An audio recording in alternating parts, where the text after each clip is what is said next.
The silence was not empty. It was a heavy, suffocating presence that began to eat me from the inside out. When the heavy steel door of the anechoic chamber hissed shut, locking out the world, I thought I was ready for the challenge. I had spent my life surrounded by noise, the hum of traffic, the buzz of electronics, the constant chatter of a digital world that never sleeps. I craved the quiet. I walked into that room with a sense of pride, believing that 24 hours of stillness would be a spiritual retreat, a way to find my true self. But within minutes, I realized that my true self was the last thing I wanted to be alone with. In this place, there is no background noise to hide your thoughts, no static to mask the sound of your own existence. It is just you and the terrifying architecture of your own biology. For the first 30 minutes, the silence feels like a luxury.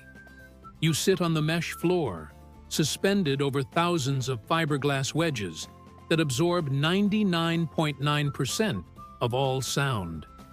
You feel like you are floating in a void. But then, the threshold of your hearing begins to shift. Your brain, deprived of external input, starts to turn up the volume on everything else. The first thing I heard was my own breathing. Not the normal sound of air moving, but the wet, rhythmic scraping of my lungs expanding against my ribcage. It sounded like sandpaper on wood. Then came the blink of my eyes. In the outside world, a blink is silent. In the quietest room on earth, it sounds like a damp sponge being slapped against a table. I found myself trying to hold my breath, trying to keep my eyes wide open, just to stop the noise. But the noise was coming from inside me, and there was no way to turn it off. By the second hour, the novelty had vanished, replaced by a creeping sense of anxiety.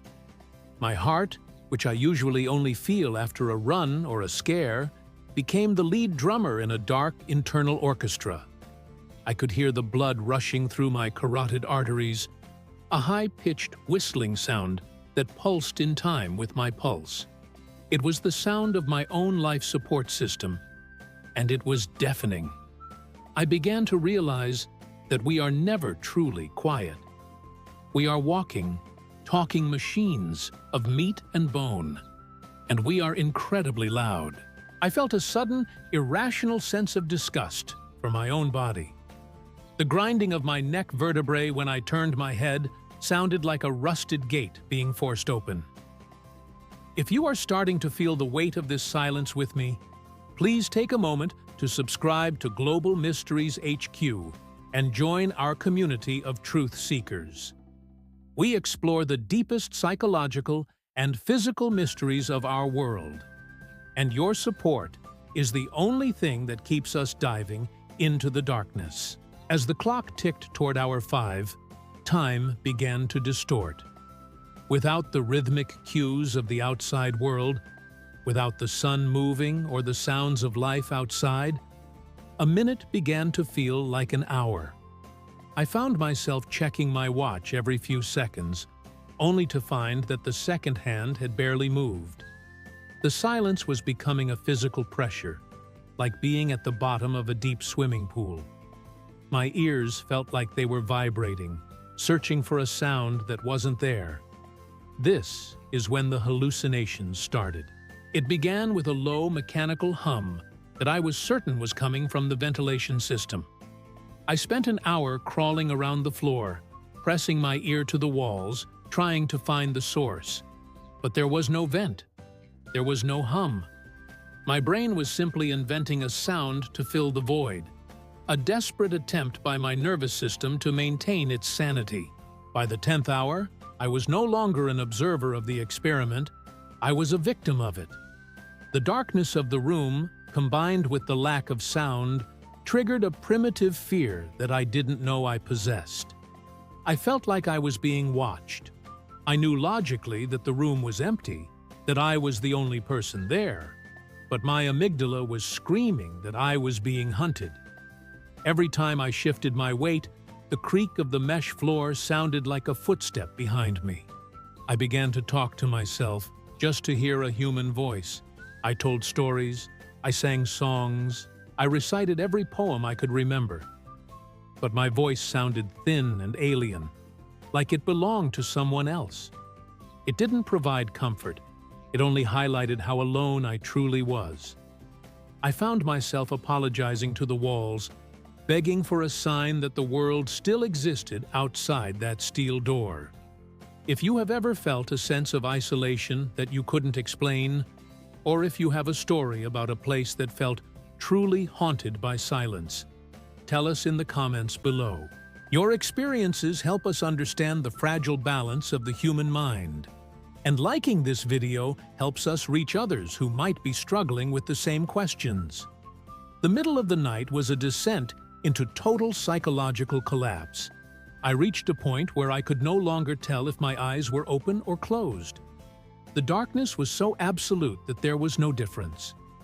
I began to see flashes of light, geometric patterns that danced in the void, a phenomenon known as the prisoner's cinema. My brain was starving for visual and auditory data, and it was starting to eat itself to survive. I had a vivid hallucination that the walls were closing in, that the fiberglass wedges were actually teeth, and that the room was a giant mouth slowly preparing to swallow me whole.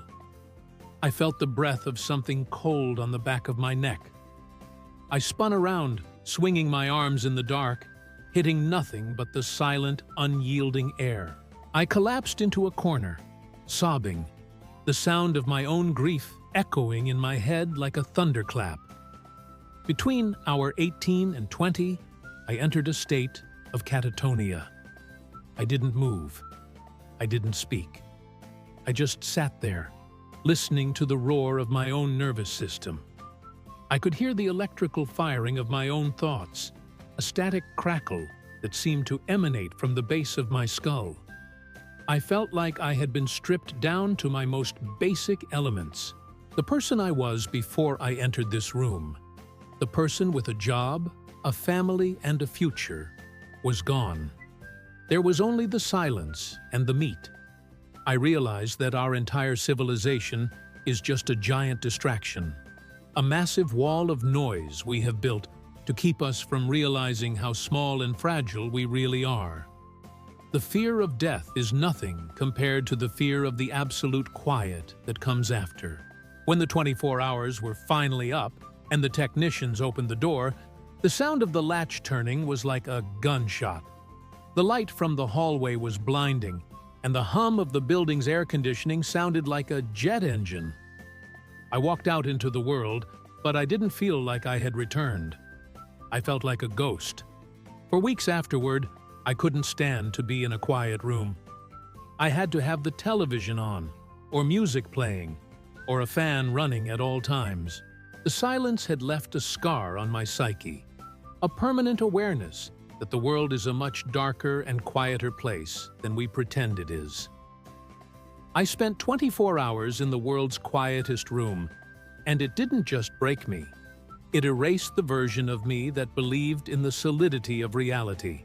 I am back in the world now, but I still hear it.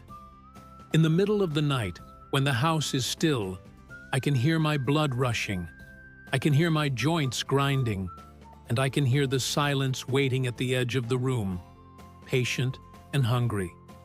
It is a reminder that we are all just one door away from the void. Be careful what you wish for when you ask for a little peace and quiet, because once you truly find it, you might never be able to leave it behind. The quiet isn't a place, it is a predator, and it is always listening. Please share this journey with anyone who thinks they know their own limits, and let's start a conversation about what it means to truly be alone with yourself. Because once the noise stops, the truth begins, and the truth is the loudest thing you will ever hear.